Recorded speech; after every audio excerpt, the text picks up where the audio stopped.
سلام، من سارا اسماعیلی هستم، نویسنده و کارشناس تولید محتوا. امروز میخوام در مورد قیف بازاریابی محتوا صحبت بکنم.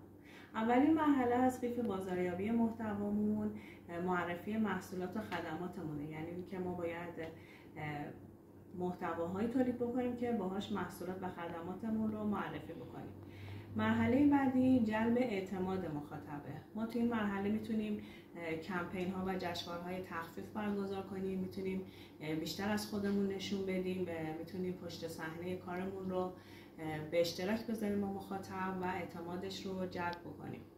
تو مرحله آخر هم ما باید به طور شفاف به مخاطبمون بگیم که چطوری میتونه خرید بکنه و لیدش کنیم، هدایتش کنیم به انتهای قیف بازاریابی محتوا. ویدیوهای بعدی در مورد تولید محتوا تو هر مرحله صحبت خواهم کرد، پس لطفا من رو سابسکرایب کنید تا با هم دیگه بتونیم اتفاقات خوبی رو رقم بزنیم.